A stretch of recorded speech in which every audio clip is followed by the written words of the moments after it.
Hello, nice to meet you, and thank you for inviting me to UX Book Club Torino today. Let me introduce myself. My name is Jay, Senior Interaction and Industrial Designer at Experiencia. I joined Experiencia in 2011, and at the same year, I graduated my university in Korea. Since then, I'm living in Torino 4 years now. Let's briefly check how state the Korean UX first. In Korea, first related history has begun from the HCI. In 1991, and it evolved to Korea Usability Expert Institute in 2010, and still it continued to grow. And I brought three most iconic UX-related design examples in Korea as present state. The first one is Seoul Tayo Little Bus. These promotional buses run on the same route of its number, and inside of the bus, kids are learn how to use T-Money card, how to request stop with a bell button, etiquette while riding the bus, and basic safety education. So it helped to kids how to take public transportation with an actual experience.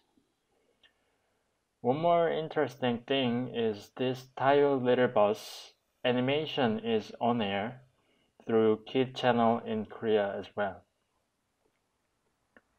Second one is one of famous product design that came out from designers who experienced at shower. The shampoo and conditioner packaging help easy to recognize which one is which in different tactile texture. This product is great example of personal experience touch and solve other common part. And I choose third example as one of typical product influenced by our own unique food culture. It's a kimchi fridge. Yes, one of well-known Korean food kimchi. This product designed for one specific use. In certain way, it is similar as electric wine cellar in different target. This is also interesting Oriental, more specific Korean design example. As you can see, in Korea there are some good UX example exist. Yet, I would like to say it's hard to find concrete trend or consistency in actual design industry. So let's talk about how different Korean culture affect to user experience in terms of two stereotypes of Korea and how these are related with example I found. First, I think the most well-known stereotype of Korea is the fast web accessibility on the earth. Literally in Korea, you can connect on internet anywhere, anytime. Even includes subway, you can connect internet with decent, probably faster than average of Italian internet speed. But fast mean doesn't always guarantee great user experience, just like there is always the other side of sword. Let's check these two sides of example and how it affects to UX in the next slide. Second stereotype of Korea is notoriously for being a country of workaholics. having one of the world's highest number of annual working hour per employee. According to OECD research, people in Korea work 2,090 hours a year, which is much more than world average 1,765 hours. So today I will tell you how this fact made changes in Korean society's ecosystem. Okay, the positive side of world fastest internet speed will be the fast globalization. Since average global internet access is way better than old time, the speed of viral contents almost same, even faster than light of speed. Now because of the world most view Gangnam Style, every foreigner asking about it if I introduce myself as a Korean. In terms of go viral and publish Korean contents, definitely Korea have a big advantage with a fast internet access. But merely advanced technology cannot cover good user experience. In Korea, most of our web services remain with old web interaction and platforms. If you ask me why, one of the reasons can be advanced technology in early ages invite many unproven solutions, and it is getting tangled till difficult to untangle it. One of representative example is ActiveX, which designed by Microsoft many years ago without any real consideration of today's security concerns. Consequently, Microsoft itself acknowledged the problem years ago, and its own website contains quite a detailed explanation of security problems ActiveX can pose. It interferes most of all with the consumer experience of online shopping and online banking, but it is also viewed as a source of discomfort in other transactions. Next example is virtual store in Seoul subway. I believe many of you already know about this advertisement, which awarded from Cannes Grand Prix 3 years ago. As you can tell, this is also highly related with our fast internet speed and workaholic environment. As long as you spend more hours for work, your less of working hour will shrink, even don't have time to go supermarket.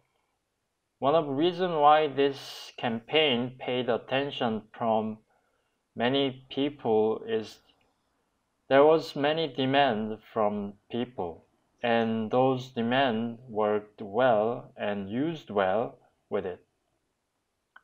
If there was nobody use this and let them go to supermarket to buy stuff in their free time, obviously it takes different result.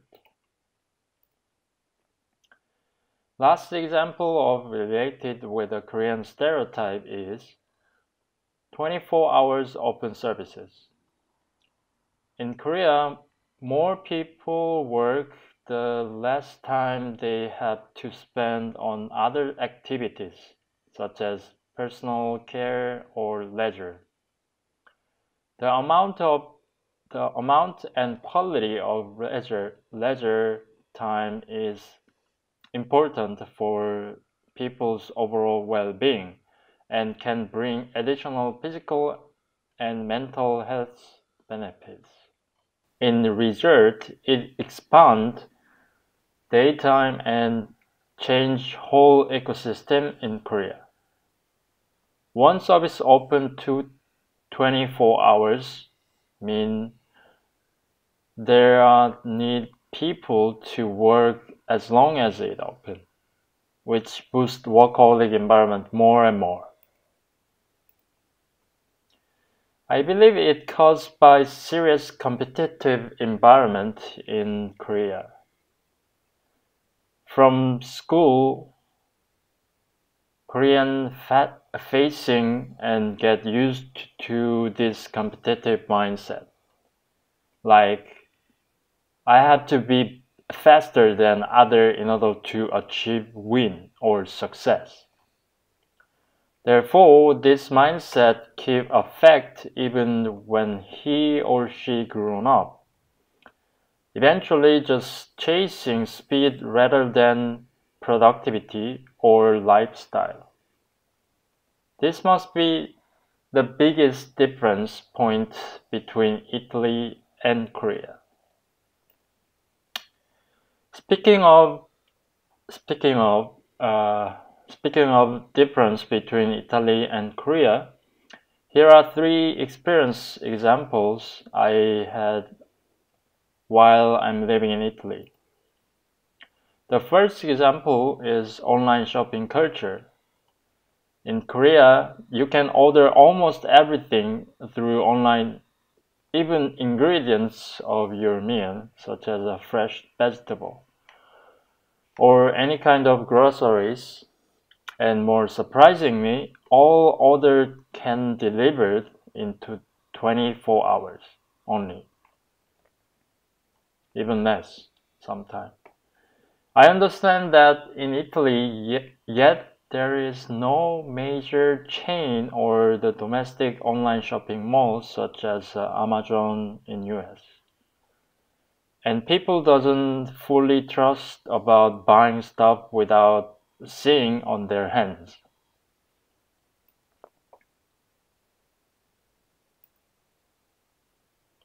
And second one is street plan.